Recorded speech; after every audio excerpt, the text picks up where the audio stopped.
بہت عرصہ پہلے کی بات ہے کہ ایک خوبصورت سلطنت تھی جس کا نام زمرد تھا۔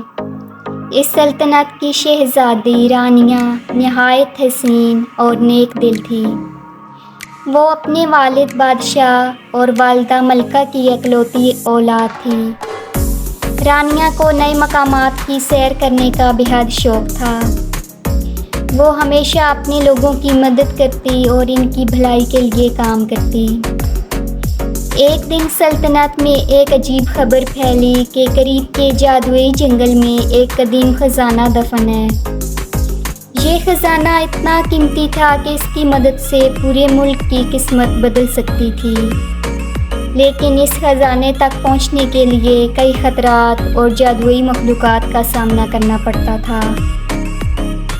رانیہ نے فیصلہ کیا کہ وہ خود اس خزانے کو تلاش کرے گی تاکہ اپنی سلطنت کو خوشحال بنا سکے۔ اس نے اپنے والدین سے اجازت مانگی اور ان کے بہت منع کرنے کے باوجود اس نے اپنی بہادری اور عزم کا اظہار کیا۔ بادشاہ نے آخر کار اسے اجازت دے دی اور وہ اپنے گھوڑے پہ سوار ہو کر سفر پر روانہ ہو گئی۔ وہ کئی دنوں تک سفر کرتی رہی۔ اس کے پاس کھانا اور پانی ختم ہو گیا۔ شہزادی بہت پریشان ہو گئی، وہ بھوک پیاس سے نڈال تھی۔ تبھی سفر کرتے وہ ایک جنگل میں پہنچ گئی۔ تھوڑی تلاش کے بعد اسے پانی کی ایک ندی نظر آئی۔ وہاں سے اس نے منہ ہاتھ دھویا، پانی پیا اور اپنے گھوڑے کو بھی پلایا۔ اسی جنگل سے اسے پھلوں کے مختلف درخت بھی مل گئے۔ ان پہ کچھ بندر تھے جو اسے پھل توڑنے نہیں دے رہے تھے۔ کافی کوشش کے بعد اس نے پھل توڑ ہی لیے اور شکر ادا کیا۔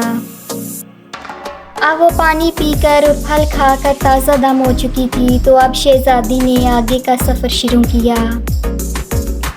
راستے میں اسے مختلف خطرناک جانوروں کا بھی سامنا کرنا پڑا، جن کا اس نے بہادری سے مقابلہ کیا۔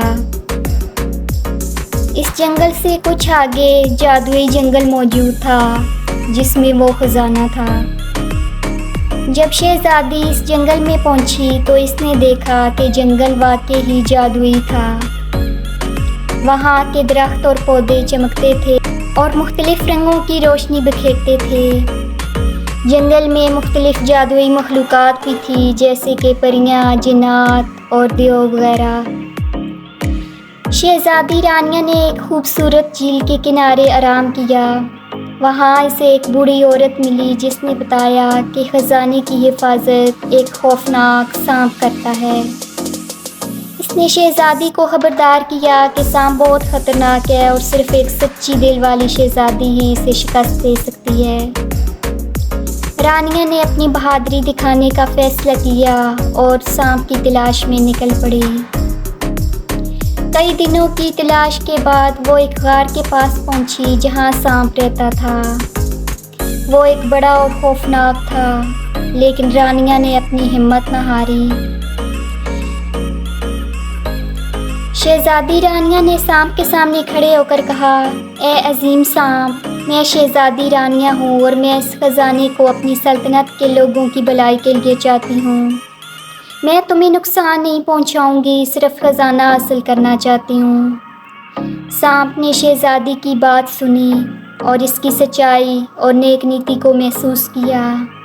اس نے کہا، تمہاری سچے دل والی باتیں میرے دل کو چھو گئی ہیں۔ میں تمہیں خزانہ دینے کے لیے تیار ہوں، لیکن شرط یہ ہے کہ تم اس خزانے کو اچھے کاموں کے لیے استعمال کرو گی۔ شہزادی رانیہ نے اس سے وعدہ کیا کہ وہ خزانے کو اپنی سلطنت کے لوگوں کی بھلائی کے لیے استعمال کرے گی۔ سانپ نے خزانے کا دروازہ کھول دیا۔ خزانہ سونے، جواہرات اور قیمتی چیزوں سے بھرا ہوا تھا۔ شہزادی نے اس خزانے کو گھوڑے پر رکھ کر اپنی سلطنت کی طرف واپسی کا سفر شروع کیا۔ جب وہ واپس پہنچی تو بادشاہ اور ملکہ نے اسے خوشی سے خوش آمدید کہا۔ رانیہ نے خزانے کو اپنی سلطنت کے لوگوں کی بھلائی کے لیے استعمال کیا اور زمرد کی سلطنت خوشحال ہو گئی۔ شہزادی رانیہ کی بہادری اور نیک نیتی کی کہانی دور دور تک پھیل گئی۔ لوگ اس کی مثالیں دینے لگے اور اسے ہمیشہ یاد رکھنے لگے۔ شہزادی رانیہ نے ثابت کیا کہ سچے دل اور نیک نیتی سے ہر مشکل کو شکست دی جا سکتی ہے۔